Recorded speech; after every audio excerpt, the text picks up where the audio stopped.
Hello there, welcome to another live video. I'm Heather Hall. I'm a registered dietitian and I'm a real healthy mama.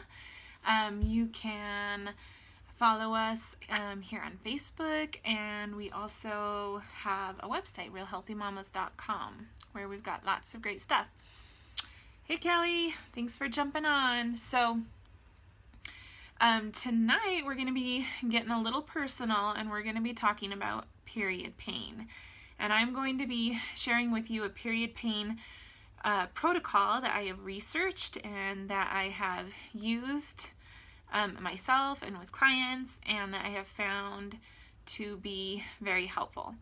And so I'll be sharing with you a lot of stuff that is based on research and clinical experience of myself and other practitioners. And I'm really excited to share with you what I learned, because I think that a lot of us women and teenagers go through life thinking that it's just normal for us maybe to be in a lot of pain around that time of the month, and it doesn't necessarily have to be like that, and that's actually not necessarily normal.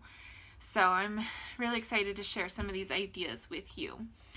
So for me personally, I'll just start off by getting a little personal myself here.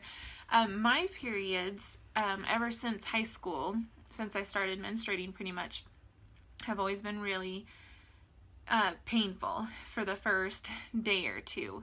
I would get really bad cramps. I would have to take lots of ibuprofen, and sometimes even that wasn't enough. I'd have to get like heating pads or a hot water bottle, and all I could do really was curl up on the couch at times and just try to manage the pain for a little while until it got enough so that I could go on with my day. And so, and I know that that was a mild experience compared to what a lot of women out there go through every month. You know, sometimes it even comes with nausea and vomiting and backaches and all sorts of unpleasant stuff, and have to do that every month is just no fun. So when I started kind of dipping my toes into functional nutrition, and using myself and my family members as guinea pigs, one of the things I was really surprised to see was that it seemed to affect our hormones right away. So, for example, one of my sisters reported that, you know, within the first few weeks or so, I can't remember when the timing was exactly, but she noticed that her periods were, like, she had a lot less cramping and less moodiness and kind of some of those PMS symptoms than before. And this was just a few weeks into some of the changes that we were trying out. And we weren't targeting period pain or hormones. We were just targeting kind of general strategies for chronic disease. Another one of my sisters that was also trialing my very first program with me, who had very regular cycles and had been trying to get pregnant for 2 years, so she was kind of tracking things. She was 2 days late ovulating, and then she also lost 8 pounds in the first, I believe it was 3 weeks. She just dropped 8 pounds. That wasn't one of our goals either, was weight loss. And so that happened without trying. And then on her next cycle, she actually was able to get pregnant. Now, this sister had been trying for 2 years to get pregnant. She had gone to doctors, she'd done a bunch of testing, they could never find anything wrong. And so now they were considering spending, thousands of dollars on fertility treatments so that they could get pregnant. And suddenly here she was pregnant just a few weeks into these changes. So that was probably the most exciting thing that we found out about. And of course she didn't tell us for a few months before they announced, but we were really excited about that. A third sister that I have with endometriosis tried one of my programs a little bit later on, one of my more fully developed programs. And hi, there's someone else that's jumped on, but I can't see who it is, but thanks for joining. She had drastic improvements in a lot of her symptoms for endometriosis and regular periods for the first time in a long time while she was following the program. So that was really exciting to see. I myself, at the time that we were first trialing a lot of these changes, I was nursing a baby, and so, but I didn't get to experience these changes until later. But when I did begin menstruating again, I was really excited because I had zero cramps before my period, and that was unheard of. Usually it was really painful. And then I also noticed that my periods were a lot lighter and shorter than they had been before. So that was definitely a plus for me. And I have discovered a lot of these same side benefits to be true for clients as well. So, as I kind of learned more and started researching what was going on, I started to understand that this actually makes a lot of sense. And I ended up developing a protocol around this to help some of my clients. So I'm going to share with you some of those things that I've learned along the way.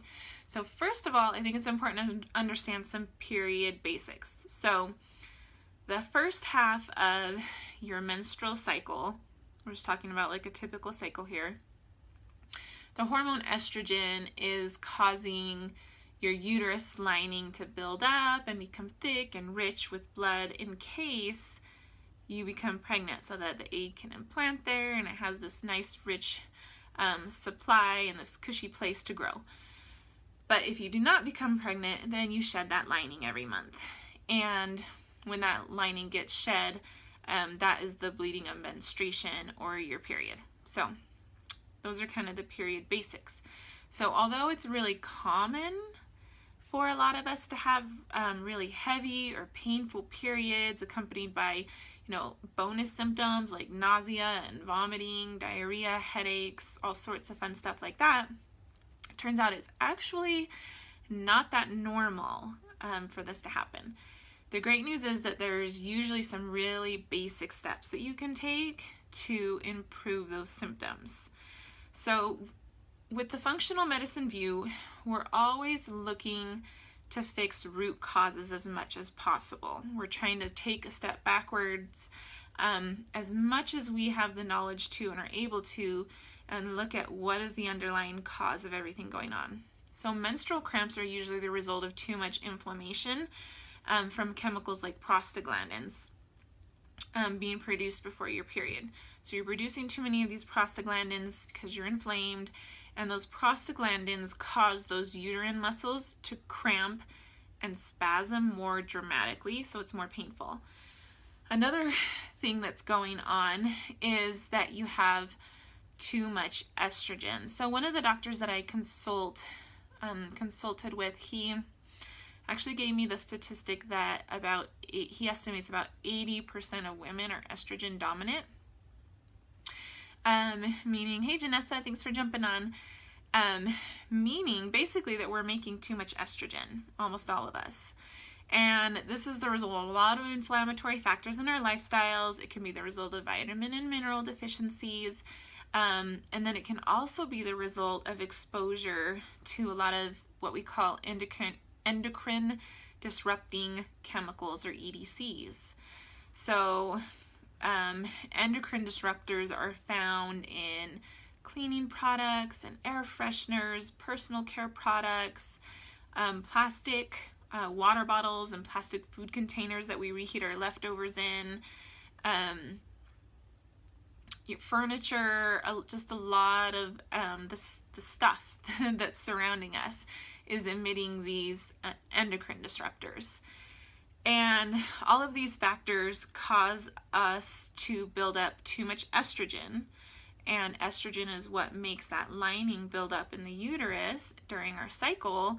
And so we are producing a thicker lining, which means that when it's time to shed that lining, your uterus is going to have to work harder, it's going to have to cramp harder, and your periods are going to be heavier and probably more painful. So those are kind of some important basics to understand here as we're trying to take a step back and look at root causes and how to alleviate some of these things.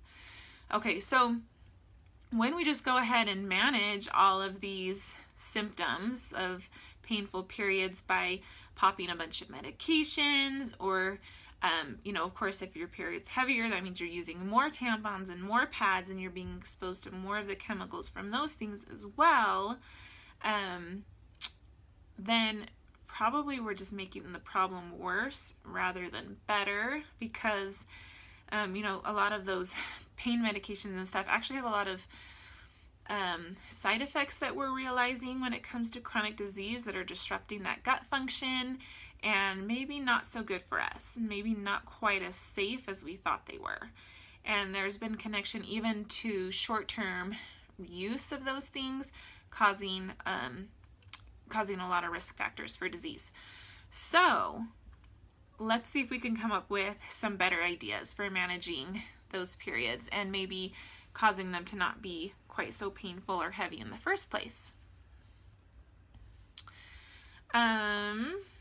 Let's see. So, instead of managing symptoms only, some ideas to begin to address the problem are, let's think about this. So you're probably inflamed, or undernourished, or overburdened with toxins, or estrogen dominant, or any combination of these things, or all of these things. So that's what we need to look at reversing. So the period pain protocol I've developed from experience and research and the best professionals in the field is a really good place to begin, and a safe place to begin for most people. Now, of course, you should never, I have to give this disclaimer, you should never make any drastic diet changes or try any supplements without talking with your doctor first, especially if you've got any serious health conditions going on. So make sure that these things are safe to try for you, because if you have certain conditions or if you're on certain medications, it might not be. But in general, these things are going to be safe and cheap to try. Okay, so the very first and most important thing is an anti-inflammatory diet, because inflammation is at the heart of these issues, right? So there's there's a lot of recommendations I can make here, but in the spirit of keeping things really simple and basic and doable, which is what we're all about, I'm just going to recommend a few changes to try first. So the very first thing that I would do is to challenge yourself to make the switch to a real food eating plan. Hey Lisa, thanks for joining. So if you haven't gone to realhealthymamas.com yet and done our 4-week real food challenge, that's a really good place to start, because we give you a free menu plan. All of the meals are 30 minutes or less, family friendly, and so then that's a kind of an easy way to start incorporating more real foods into your diet. Basically, my rules for eating real food, though, are can you recognize the source that the food came from? It should be, that food should be minimally processed. If it has an ingredient list at all, it should be a short ingredient list, usually 5 ingredients or less, although there are more and more fairly good products coming out on the market that might have a longer ingredient list. But what you want to do is you want to read through the ingredient list on everything and see, can you recognize those ingredients? Can you pronounce them? Do you, recognize them as a real whole food source? And how processed has it been? And so you want to try to stick with things that are not highly processed, that don't have a bunch of additives that you can't pronounce, things like that. So those are kind of my basic rules. So let's see here.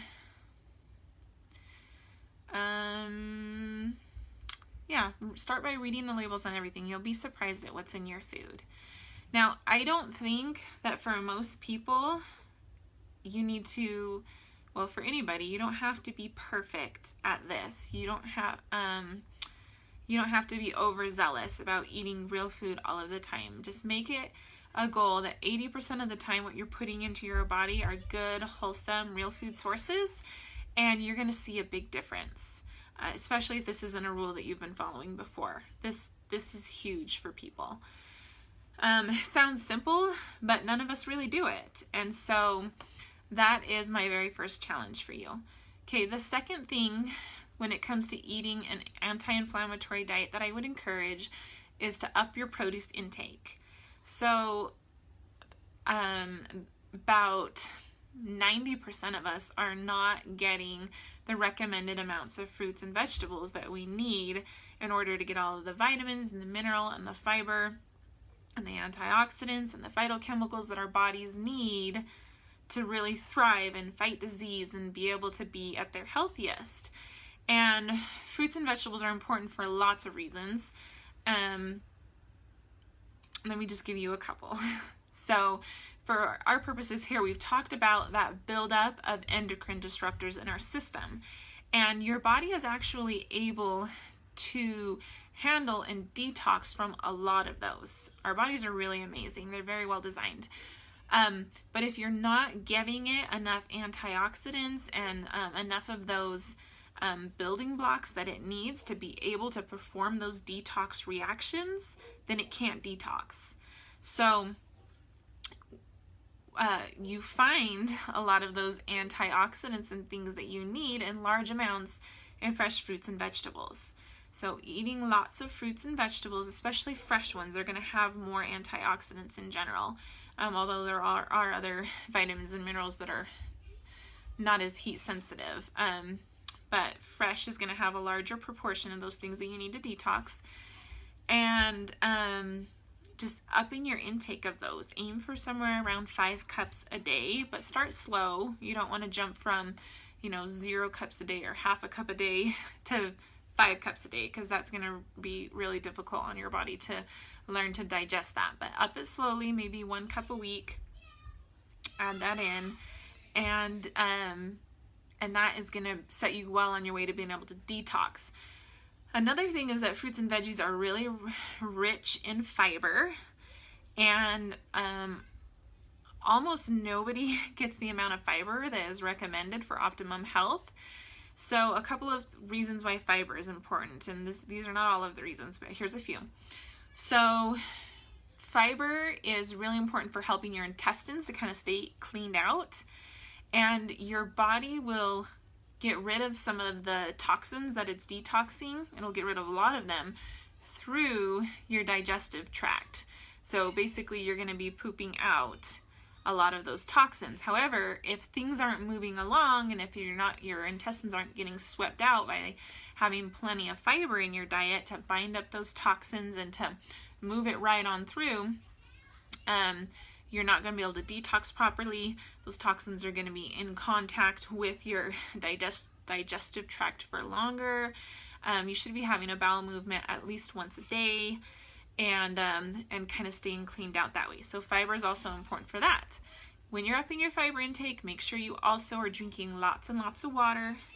And one of the other ways that your body gets rid of toxins is through your urine. And so drinking lots of water is also going to help you detox that way as well. A couple of areas where you really want to focus when it comes to upping your fruit and vegetable intake is lots of dark leafy greens. So make sure you're upping those. Lots of those like dark orange, deep yellow vegetables like sweet potatoes. And then also things like broccoli and onions and garlic are going to be really important sources that you need to detoxify and get some of those necessary nutrients that you need. Okay, so my third suggestion for an antioxidant diet is to eat a low sugar diet. So sugar is highly inflammatory, and this change alone has made a really big difference for myself and for my husband and for many of my clients. So a low sugar diet's also been shown to significantly reduce the risk of heart disease, which is also rooted in inflammation going on. So this is one of those things, give it a try. It's safe for most people to try reducing their sugar intake. I follow the American Heart Association's guidelines, which is 25 grams or less a day for women, 36 grams or less a day for men, and we're only talking about added sugars here. So naturally occurring sugars in fruits and in milk, those don't count. So read those labels. The newer food labels that have come out in the last little while, they will list it out for you. They will tell you how much of the sugar in that food is added sugar. So look for that on the nutrient facts. And you can also look through the ingredient list there and just look for some of those key sugar words. I have a post where I kind of line out, and I think there's a handout attached to it or a graphic, and that will tell you all of those names of sugar to look for when you're reading food labels, some of those, you know, kind of key endings that will give it away and help you to know for sure, like, hey, that's a sugar. So those are my main suggestions when it comes to an anti-inflammatory diet. So nothing too crazy. Switch to real food, up your produce intake, and have a low sugar diet. So pretty simple places to start, right? Not too overwhelming. And again, if you go to realhealthymamas.com, we have a free 4-week meal plan there with quick, tasty meals, and they will kind of help you to be able to implement all of these guidelines that I just suggested here. Okay, supplements. So when it comes to supplements, there are several things that you can try that can be helpful. And I'm going to outline only the most common, some of the more researched things here, because I think that's a really good place to start. And if those things don't work for you, you could do some deeper research into some other things. You can work with somebody, you know, with a practitioner or a dietitian that maybe knows more about functional medicine and can help you, you know, really zoom in on some things that could work. But this is a really solid place to start, and this will work for a lot of people. So don't try to just throw supplements into your plan and not address the diet side of things, not try to start eating better, because I feel like that's really just putting a band-aid on the problem, and you're not really fixing anything if you do that. So make sure that you start by laying that solid foundation of a healthy anti-inflammatory diet. Doesn't have to be perfect, and you can gradually improve it over time, but start with diet and then add in supplements. Okay, so the very first supplement that has some good promising research behind it is magnesium. So magnesium is one of the most abundant minerals in our bodies, and it has just hundreds of functions that it's needed to interact with. So if you have a lot of painful cramps, or you have any other signs of magnesium deficiency, such as restless legs, muscle cramping anywhere else in your body, muscle twitching, or heart flutters, or chronic constipation, there's a really good chance that magnesium could be really helpful for you. So I have, if you go to realhealthymamas.com, go to the blog and check out the period pain protocol there. I'll give more detailed dosing instructions and also some links to some other articles that can help you decide on some safe magnesium dosages. For most people, it's safe to start off with, for period pain, somewhere around 600 milligrams of magnesium glycinate is the form you're probably going to want to try daily. And then if you find that this dosage, so you can take that dose every day, and then if you find that dosage is not helping to reduce your period pain enough, or that cramping enough on that time of the month, you can actually start upping that dose to somewhere to 800 or 1200 milligrams a day for a couple of days before your period, and then like the first day or two of your period. And try that and see if that makes a difference for you. Again, talk to your doctor before you try any of this stuff and make sure that it's safe for you to try magnesium. Let's see. The next supplement that has been found in a few really promising studies is vitamin D. So a lot of people are thought to be deficient in vitamin D. So it's definitely something worth looking into. And it's found to be a safe and effective method for reducing PMS symptoms, including cramping. So doses of, there's been a wide range of doses studied. Usually if you start with somewhere between 2,000 to 4,000 IUs per day of vitamin D3 is what you're going to want. That's safe for most people.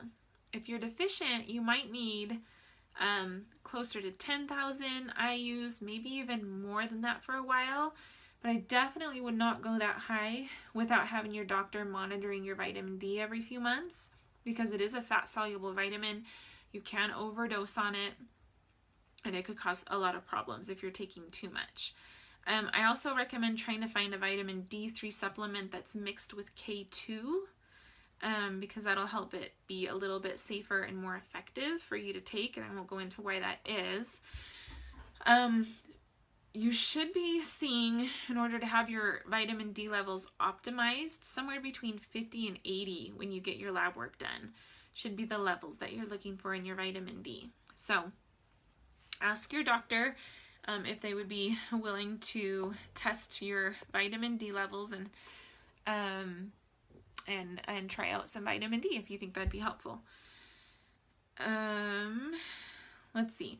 And so there's some other supplements like omega-3s and B1 that you can also try implementing, but I would start first with magnesium and vitamin D, because those are really common deficiencies, and they've also been there's been some good studies showing that they can really help with period pain.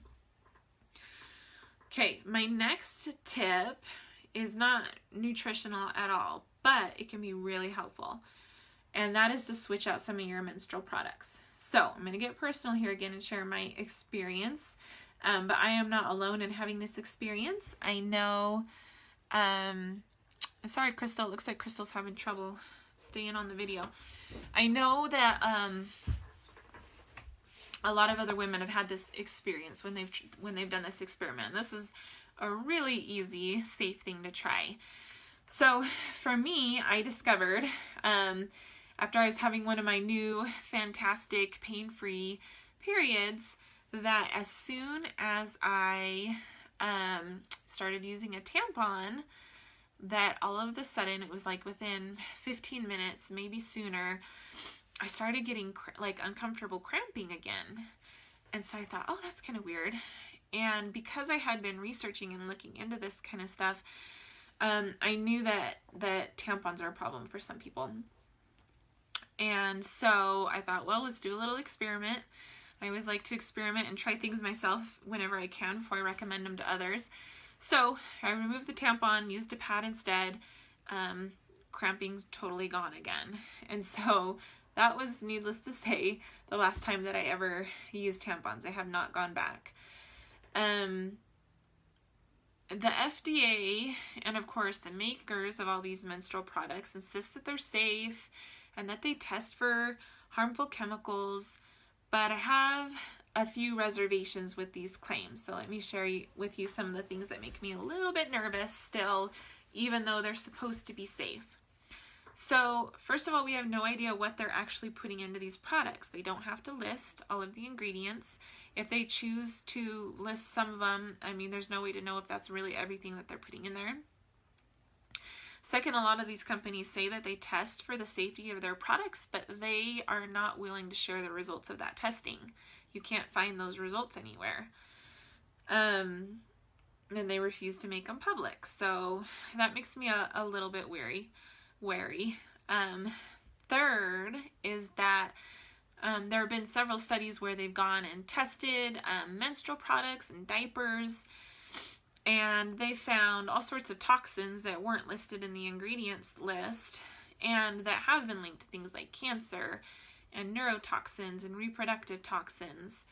And just to be fair, because I don't want to be a fear monger, but the levels that they find in most of these studies of these chemicals are supposed to be safe levels according to the FDA. or whatever the regulating agency is for that.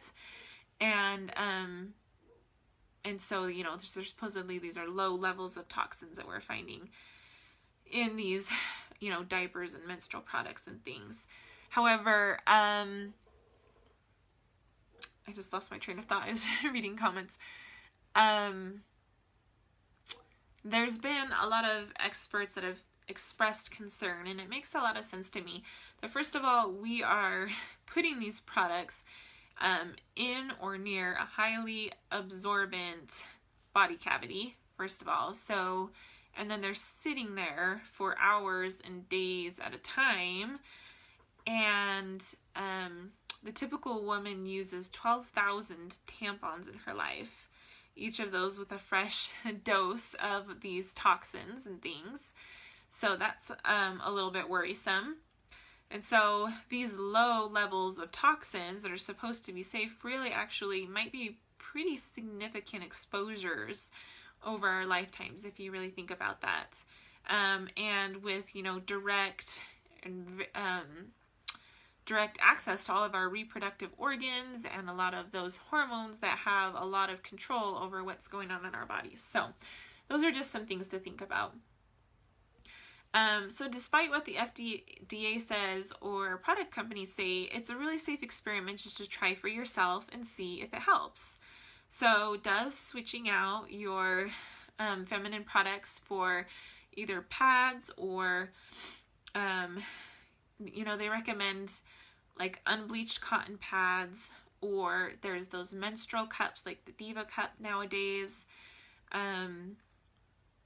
that you could try instead that are supposed to be safer. There's also supposed to be like safer cotton tampons that you could try as well. I have not personally taken that step yet. It could be worth a try. Just remember that there's very little regulation in this industry, and so you just don't know what you're getting. And a couple of the studies I read, or at least one of the studies I read, had found that levels of toxins were actually higher in some of the natural tampon or menstrual products, I can't remember what the product was exactly, than it was in the, you know, in their counterparts that were not supposed to be, you know, natural or safe or green or whatever their claim was. So keep that in mind. Hey Teresa and April, thanks for joining. So just a few things to think about there. Okay, a few more things that you can try along the line of supplements are some herbal supplements or essential oils that I found some interesting and promising research on. So there's a lot of supplements that have been used traditionally, you know, by different cultures to manage cramping and stuff like that. And many of them are being backed up by research as well. So a couple of those that I would suggest starting with that are pretty commonly used, they seem to be pretty effective in practice and experience, and are also backed up by research, are first of all ginger. So in the studies that I found, between 750 and 2,000 milligrams of ginger powder in the first 3 to 4 days of your period was shown to be really effective at reducing pain. Ginger essential oils could also be an option.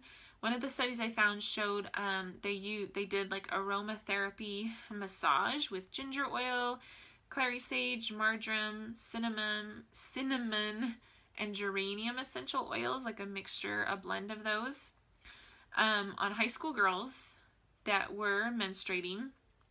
And it actually turned out to be more effective at reducing menstrual pain than the acetaminophen that the other group was given. So I thought that was a really cool study. So you can talk to, we have Charmaine in our Real Healthy Mamahood private Facebook group. And I think she's going to be sharing some ideas, and then also in some of the threads, I know Marilee has shared some ideas for additional essential oils that you can use for period pain. Another herbal that you could try is cinnamon. So 1,000 to 1,260 milligrams was the dosage used in the studies that I looked at. So of cinnamon powder. and it was effective in reducing menstrual pain in studies. It's also been found just in practical experience from other practitioners.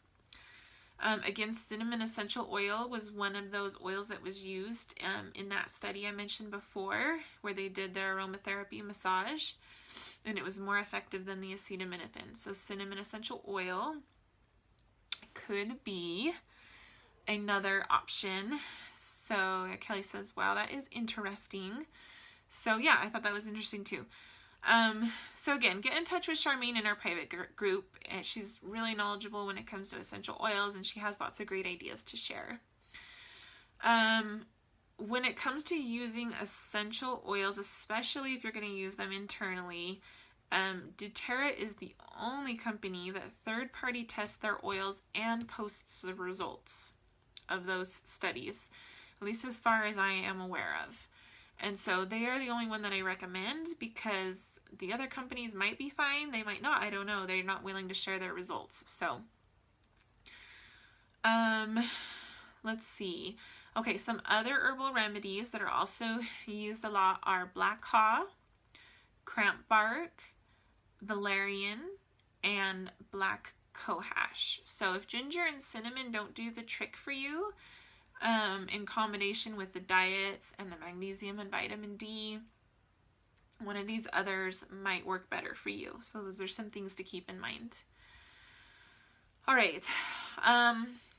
One more tip when it comes to reducing period pain, and there are other things that you could try, but these are the things I would try first before you sometimes we look a little bit too deep for answers, or we try to do too much and we end up not being able to do anything at all. So start simple. Start with just a few of these things. So one more suggestion as you work towards reducing period pain is also to reduce over time the amount of endocrine disruptors that you are being exposed to.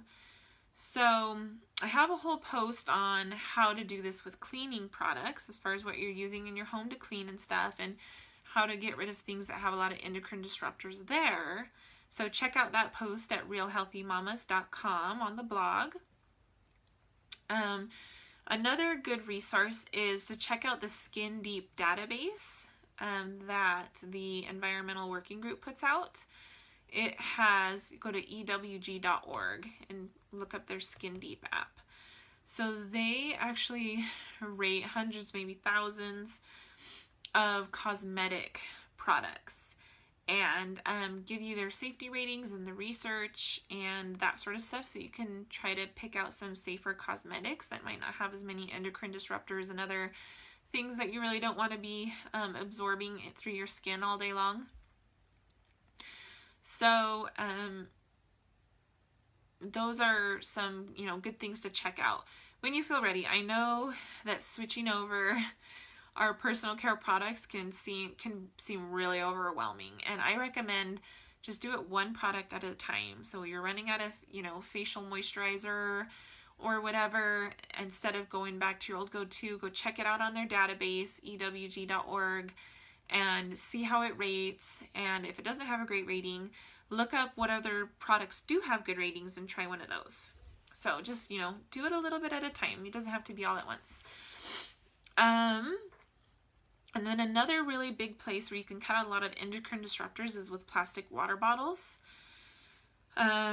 So getting yourself a glass or stainless steel water bottle is a really great place to start, especially if those plastic water bottles are getting heated up at all. They're going to be releasing a lot more stuff into the water. So I know sometimes, we'll carry around cases of water in our vehicles or whatever in the hot summer, and so that can be kind of problematic there. So avoiding plastics as far as your water bottles, and then avoiding reheating your food or heating food at all, because there's a lot of like convenience foods, or those like steam in the bag vegetables, stuff like that, that it's like you're heating it in this plastic packaging. And so that's a way where a lot more of those EDCs are going to be being released from the packaging, is when it's getting heated up. So avoid heating stuff in plastic. Get yourself like some glass storage containers, which really aren't that expensive. I avoided getting them for a long time because I thought they were going to be so expensive, and then I just picked up a box of them at Walmart, and they weren't for that much money. I was surprised how affordable they were. Also, mason jars are a really great cheap storage idea, and you can get those a lot of times like at yard sales or listings for used ones for really, really cheap. So those are some ideas for maybe safer ways to reheat your food. And then just switching to organic foods where it's affordable and feasible for you. Again, don't worry about over this too much. Do what you can. So any little steps that you make to improve are going to be that much less endocrine disruptors and other things that we don't want to be exposed to. So start small, baby steps. All right. So I hope that period pain protocol seems pretty basic and doable. That was my goal, is to keep it pretty simple. I recommend you try it for 3 months. And if you don't notice a difference, then it's time to step up your game a little bit, look a little bit deeper, because there's something else going on that needs to be addressed. But those are really safe, easy, and effective places for most people to start. So let's review. So the basics of the period pain protocol are, first, an anti-inflammatory diet that includes real food, more produce, and less sugar. Okay, so easy.